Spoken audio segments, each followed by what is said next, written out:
Hello, mate. Hello, What's your mate. name? Dan. Dan. Dan. Nice to meet you, Dan. Yes. Annie. Right, welcome. Thank you very much. Probably going to be the last one. That's fine. Tell us I'll about yourself. keep it short and sweet as Mate, well. nice. Mate, You go for it, yeah. So, Have we got so- loads of time? Yeah. Yeah, we're here till 10. We're okay. So where have you travelled from today? So I've come from Essex, Hornchurch in Essex, so right on the border of between right London and Essex. And mate. but it's been a brilliant day and an evening now. So it's been I'm a dad of three. So myself and my wife Nicola have got three boys. Theo that's 10, Mason that's 7, Riley that's 4, and it's Mason who's 7, who's our autistic, ADHD, PICA, and a whole host of other bits and pieces and that he's got. And yeah, life is tough, eventful, but it's been great to hear today of so many different people's stories and the positives that come through it. And I was sitting here thinking, if I get up and speak, what am I going to really talk about? Because everyone's covered such a range of kind of a spectrum of different discussion points and industry experts and everything in between. So I was kind of thinking, really, I touch on some of maybe the harder things and how you get through that and get your insight into it as well. And I think a lot of it is his sleep. That obviously I know a lot. My God, we haven't talked about sleep. No, that's what I thought. I'd talk about sleep. Shape. I thought I'd talk about his hyperactivity close to you. and all those bits as well. And yeah, I think kind of as a dad, you see it from a few angles. I see it from kind of like my wife's side of things. Always worked, had to give up her career in recent times to look after Mason. He goes to a regular school, and we're just in the process now. If he needs to go to a special school, it's probably need to go to a special school probably from the beginning, but you kind of go through that journey. He was in COVID, so you think, can he go to a normal school? Maybe he's going to catch up, what's going to happen? And kind of ironically, talking of sleep, from the first 18 months, he's the absolute angel baby. And he slept so well. We had our eldest who was 3 years older, and I remember speaking to my mates in the pub and whatever. I was going, 2 kids, piece of piss, easy to do. He was sleeping, he was great, but then the older he was getting, you understand that certain things are not progressing, and he wasn't talking. But we was right in lockdown, so he was thinking, Theo, our eldest, didn't start speaking till he was 3, then didn't shut up. So hopefully he might go on that similar journey. And yeah. The elder he got to 3, got to 4, and just wasn't progressing. And looking back at videos now of when he was 18 months, you now see the stimming and all those signs of autism and everything that comes with it. And yeah, he got to kind of 3-4 years of age, and we got into the trenches in terms of complete lack of sleep and just not knowing how to deal with it. And I think that's kind of what I was going to touch on today, like I went through a very hard period, I think like everyone does, and just like struggling, looking at it and going, right, I'm a dad, I'm happily married, got nice house, good job, stressful and everything else that everyone deals with, but I was like, I just couldn't cope, and I was struggling. I was at work, and I was probably drinking too much, and I didn't want to come home and get to Friday, and that kind of thing of just like the more time, I just didn't know how to deal with that situation. And I think for dads, and I think that's why your podcast is incredible, because it shows that people aren't alone. So even like, and you know, it's like you speak to all your mates and your friends and colleagues, whatever else, you think, no one's going through what I'm going through, like, and you have a terrible night's sleep, and you might go into work, or you might speak to friends and go, I've had 1 hour's sleep. This has been 3 nights in a row now. You also get to a certain stage where you just stop mentioning it altogether to the people you work with, because you know they don't understand. No. So then you become even more isolated because you just bottle it all up and keep it to yourself. And yep, exactly that. Or someone might say innocently, we know what it's. I know what you mean. When you have like newborn and your newborn doesn't sleep, I'm like, no, your newborn isn't hanging off the top of the ceiling or smashing the house up or whatever else. So running around at 3 o'clock in the morning. And it's exactly that. You for a while, I just kind of went a little bit numb, went a little bit distant, didn't speak about it, went into my shell, and I come out the other side, and now, so now he's 7. We're going through the tribunal process at the moment, so he's in a regular school, which you're very likely to win. Yes, Was it 99% between 96 and 98%? Yeah, right, it's just stupid. And he's profound and severe enough with autism, ADHD, and everything else that he needs to be in a specialist school, and so we're very sure that that's going to happen. But it's crazy, and it's all based on funds and money and lack of spaces and everything. Just kicking the can down the road. Yeah, so there's a lot of kind of costing it up, saying, well, if we just delay them 6-9 months, it'll cost this much in legal fees, but it's still cheaper than if we put them into the educational setting that they need. So they'll learn it out that way. We'll kind of hold them hostage, and then a week before or a day before, they'll just buckle and say, you can have what you want. So financially, they're not actually losing, they're winning. It's a horrible model, and that's why it's like 97% of cases are won by parents. That's why they want to change the judicial when you system around it. You said about drinking. Yeah. Was that like an escape? I think so, yeah. Like, yeah. I mean, I've always guilty of it. I wasn't drinking, but like not. I'd always been not wanting to go home. Me not wanting to get out. Like I just. Yeah. Just not wanting to go home and deal with life. Mine was the, do you need anything from the supermarket on the way home? I used to do that. Just to delay it again. Do you need anything? Nothing, we're good. I'm pretty sure we need something. Just an extra 20 minutes. We don't need an avocado cutter. Something random like that. I'm just walking around the range. Yeah, I think for me, I've always been, from the age of 14, 16, I've always been a big social drinker. You get to an adult and everything that comes with lads' holidays, and stag do's, weddings and everything else. And then I was working in the city in London. That's always been such a big culture. Yeah. But I think what I've realised was that when you're younger, you drink for fun, don't you? You drink because you're going out, having a good time. Yeah. And a lot of people say that the older that you get, you drink for stress and whatever else. And I think that probably just ramped up even more. Yeah. Because I think I was finding excuses to do what you were just saying there, finding excuses to not go home. And it was sad because in a way, really, I was probably making my wife's life even harder. Oh, yeah. Like Mason was 3 or 4. And the crazy thing was, so we had Theo, then Mason 3 years later. And then we then had Riley, our youngest, 3 years. Says a lot about our sex life as well, but and never against it. And yeah, the crazy when Riley was born was when Mason was 4, so we was truly discovering how hard life was. Yeah. And it's sad to say that if that had been discovered a little bit sooner, probably Riley wouldn't be here today, because like a lot of people go, this is going to be hard. Like life's tough. Do we have another child?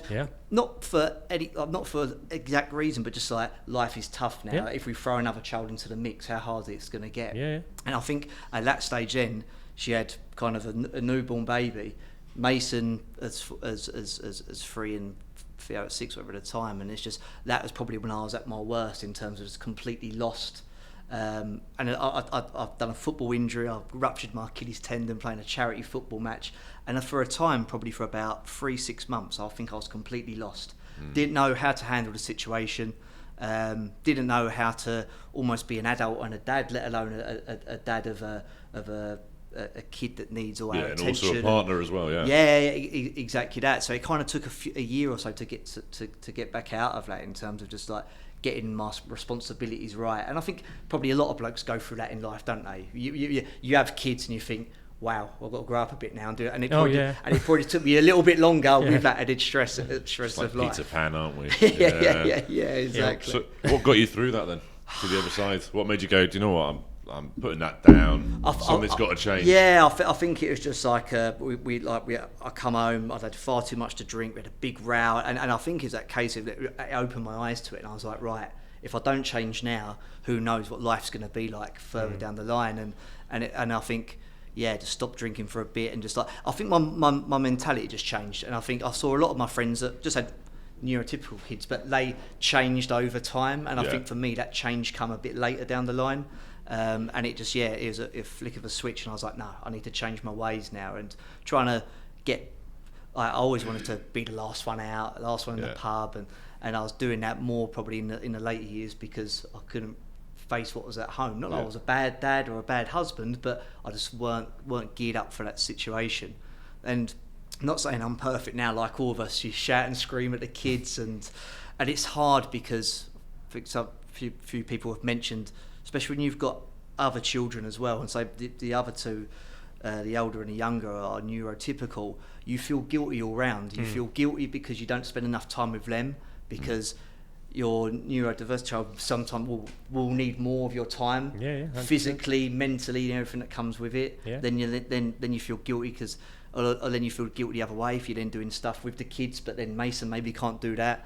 And I think we've stumbled upon now almost like, I call it like almost like the 3 pillars in terms of what we need to do, and it's now trying to get his school setting right, which we know needs to be a specialist school. We need to get a safe space or a bed set up for him, which we've just had approved, and then it's then getting that extra respite and PA support, because we've got a close-knit family. We haven't got a wide range of support everywhere. So they're the 3 things that we think will improve Mason's life and will improve our life. Tribunal, hopefully January 27, like a 15-month wait. Hopefully it comes before, but worst case now, at least we've got that marker. Yeah. Crazy. 15. 2027. January 2027, and that was 2 months ago.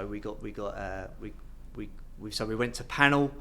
We're in the London Borough of Havering, and there's only 2 specialist schools. So Mason's not getting accepted to these schools, not because he's not severe or warrants a place, but they just haven't got the spaces. So it's a capacity issue. Yeah, so one of the schools come back and said, we've got 150 capacity, we're at 155 at the moment, and we have a number of upcoming tribunals to wait and hear about.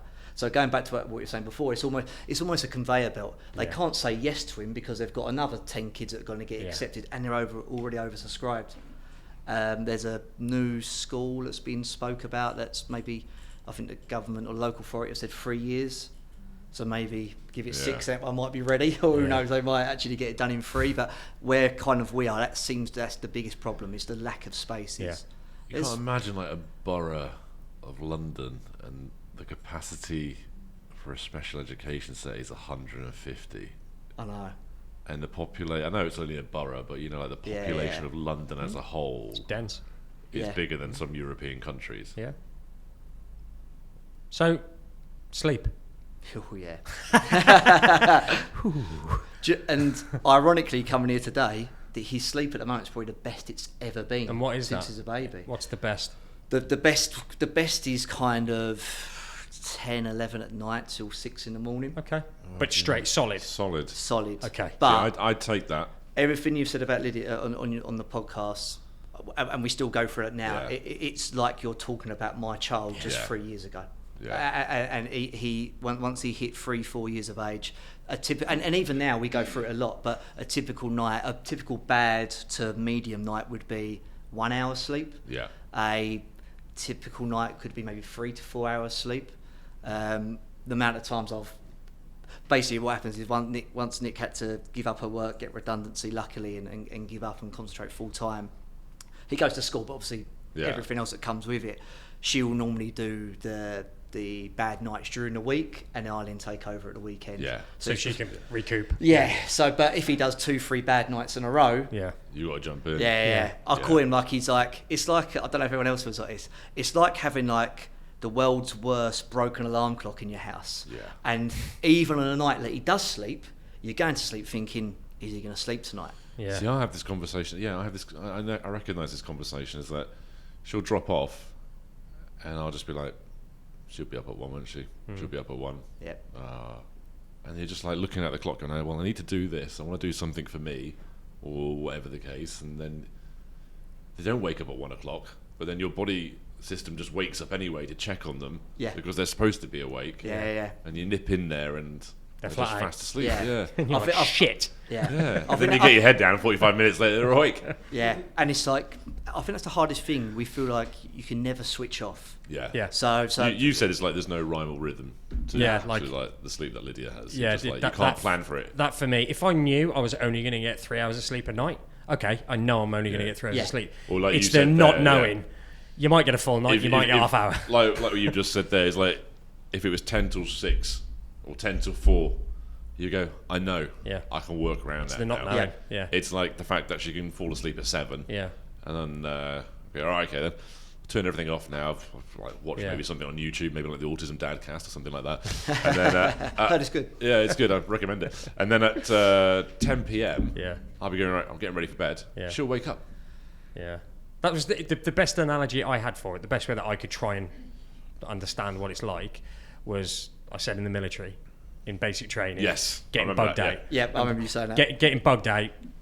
you'd be sitting there, all of you going on sentry at some point, and you've got to get as much sleep as you can, and you know that at some point all your staff sergeants and all the corporals are all going to start shooting at you to wake you up. You know it's coming. Don't know when it's coming, but you know it's coming. And then when you do, you wake up just like a bolt. You don't get to like, none of that. You're just up and you've got to deal with something. Like, oh, God. And that's sometimes the hardest thing, because he'll wake up and I don't know if you experience this, he's wired. So he's got ADHD. There's no in between. There's no like, she's like Sleeping Beauty, just like slowly waking up. It's like, I'm awake now, motherfuckers. Yeah. Let's go. I've got grenades. Where are we going? Let's go. Like some 1980s action movie with Stallone and Arnie. It's just full on, door swings open. Yeah. And then I'm literally grabbing him, trying to get him downstairs before he wakes up the other two. Now they're a little bit old. Now they're both older, even the youngest now. So and it's almost like they're going to be great sleepers when they're older, because what they can go through and sleep. I think to myself, how are they sleeping? You've seen those memes where it's like, I've been woke up in the middle of the night and I wish it was actually a ghost. Or something like that, rather than my kid. It's the dread, isn't it? It's the dread, because you wake up and you think you've heard him, and then I'm like, oh no, maybe it's not him. And then all of a sudden you hear that noise and you hear the bed squeak. We used to get a lot of that, didn't we? Was that him? You'd be lying there like, was that him? You'd be listening. Like, no, it wasn't him. Go back to sleep. No, it wasn't. But it probably was, but like, no, it wasn't. but that's with kind of one of the things we're looking at now. So and also as well, like, what I'm learning as you get older and you get more used to it, it's like, previously, I don't know if everyone else is like this, you're like, I'm not going to ask for help, or we're not going to reach out for help, or we're not going to try and get this or get that. We're going to roll our sleeves up. I've worked on me, and you realise, no. We need to get as much help as possible. Any funding we can get, any support that we can get. So we've just had, so we went to an occupational therapist. It was actually quite fun. She was really, really nice, but I think she's an occupational therapist for functioning autistic kids or anyone that's got some challenges or whatever else. And we said, just to let you know, Mason's quite severe, quite full on, and we was in a little GP's little office, and we was in there for an hour, and within 5 minutes she's like, I can't support you, but I can recommend you to someone that's going to be able to help. And before you know it, and she was fantastic. So she then got local authority occupational health come around, they assessed him, and amazingly we've had the funding. So on all the bad side of, in terms of being in the London Borough, where there aren't enough schools and the waiting list and everything else, I think that side of things seems to be quite good in terms of they've come around quite quickly, they've assessed him, and we're now getting this safe space set up, which is basically the bed, the whole canopy thing, and everything in between. And brilliant. We've got downstairs, we've got a spare room that's converted to garage. Is almost like a playroom for the kids.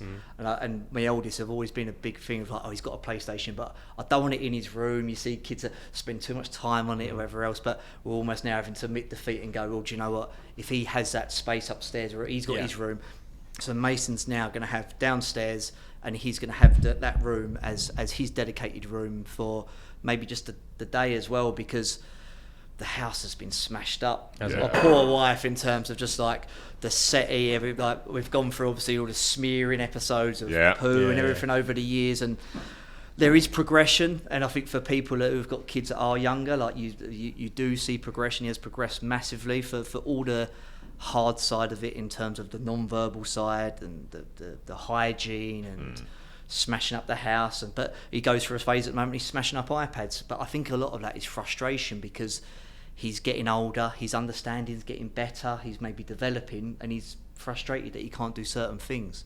So hearing about the spelling side of things, I know that Thomas does, which is fantastic. So I think Mason has got well, from what we've heard today, every child maybe has got the, I think so, has got the ability and the potential to do it. And he's just started using the AAC device. So he's doing things from when maybe he's doing things now that when he was 3 or 4, we never would have dreamed that he'd have been doing. So he's now getting the AAC device.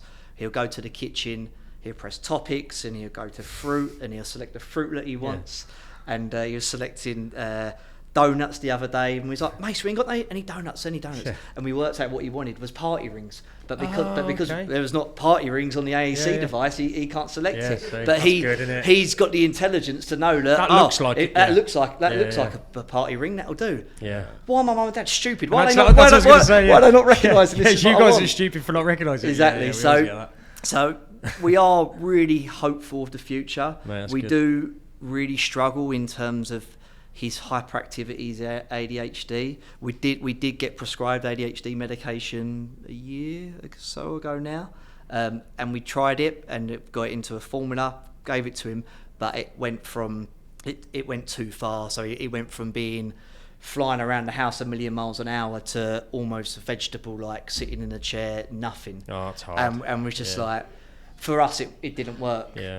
Don't get me wrong, there's some days where it might be 3 a.m, he's going absolutely crazy. Where's that formula? Get that let's go for it. But it just didn't work. So, and I think all children are different, and it's not to rule out in the future maybe that medication might work, but it didn't. So medication-wise, he's on melatonin.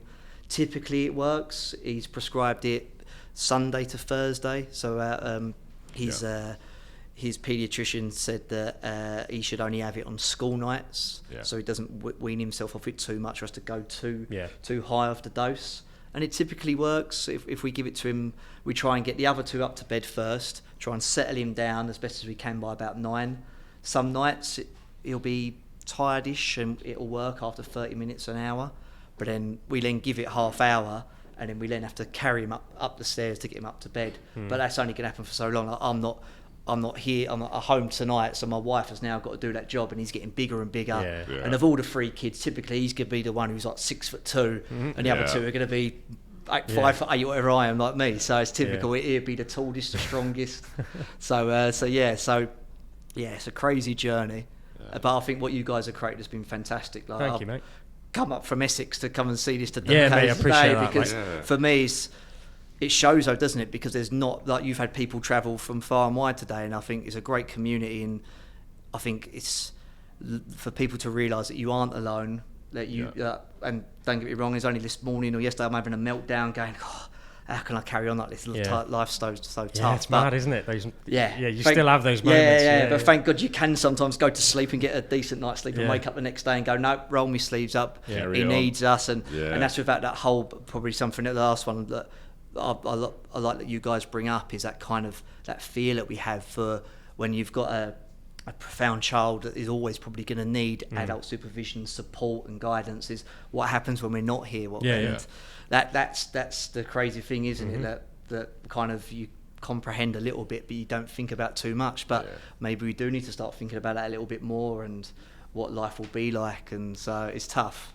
It's a tough one. I think it unifies all of us, doesn't it? That particular thought, and we've talked about it before. You kind of bury it, but it always pops back. Yeah, out, you can't worry about it all day, every day, because you won't be able to function. Yeah, but I think it's worth reminding yourself every now and then. Just because we need to plan, and if you don't, but we also don't know how far our children can go. No, and at the moment we probably have 99.9% that Mason will be with us forever, or live, or will need support forever. But who knows? The wind might change, and that's part of us. We said it before, setting those expectations sometimes a bit lower. Then we kind of think about this aspect a lot more, don't we? Kind of what happens when we're gone. But like you say, we don't know how far they'll come along, what their potential will be, whether they will fully reach it, and that might change the narrative down the line anyway. So and I think even for him, is what we're now learning is if his sensory needs can be met, then he's a different child. When Steve mentioned earlier, we were the crazy ones that took him to Disney World, and when I was going through my breakdown of like, oh my God, what this life is so tough, what we're going to do. My wife hates me because I'm never here and I'm not doing this enough. With her. I thought what would solve it all would be putting a trip to Disney World on the credit card. Yes. So, as everyone's laughing, they knew that. Everyone knows that wasn't the answer. But and we literally, we woke up Christmas Day.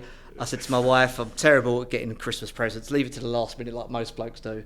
And I was like, Nick, bit of a surprise. I've booked us to go Disney World to Florida in August. She was like, Dan, how are we going to pay for that? I was like, oh, don't worry, I'll make it work somehow. It took about 5 years to pay the thing off. But the crazy thing about it that we learnt was the plane, because you hear obviously from a lot of people that people don't travel, can't go on holidays, and it was crazy. 10 hours on a plane with Mason. We went to take off, and he wouldn't sit down. and he was stimming, he was jumping around, he was unhappy, wouldn't put his seatbelt on. The air stewardess and the cabin crew would come to say, sorry sir, if your child doesn't sit down, we can't, the plane won't take off. It's a huge plane with, I don't know, 400 people in it. I was like, there's nothing we can do. I'm going to try my best. And managed to get him to sit. And I was sitting there thinking, I've promised to Nicola that this will work and he will love it, because I'd taken him to Southend Amusements once and he liked the little roller coaster. That was what I was pinning all my hopes and dreams. Very similar. Yeah. Very Yeah, similar. exactly. I don't even know why you bother going to Florida. yeah. And I was sitting there thinking, if I can't get him to put his seatbelt on a plane, how am I going to get him to go round all these rides and amusements and everything in Florida? And but it was mad. This is a child that a couple of weeks before we went, he'd hardly slept. Was so dysregulated, and we had such a terrible time, to the extent that we was like, do we just not go, cancel the holiday, lose all the money, whatever else that we didn't have, and but we went, got there. Plane journey was tough, bit of jet lag and whatever else, which was hard with the sleep as well. But we had the most amazing 2 weeks. We got on queued up for the first roller coaster, and it was great. You get the accessibility, like disability access, and to skip queues and whatever else. And the crazy thing is, this kid will not queue for anything or wait for anything. So impatient of food or drinks or queues or waiting or anything, soft plays, etc. We got there, went on to the first ride, and he was a nightmare. And it was just me and him. I thought, I'll test it just me and us two first, because let's see what he's like. And I'll just lie to my wife either way and say, no, he was fine, he was great. Yeah. And he was a nightmare.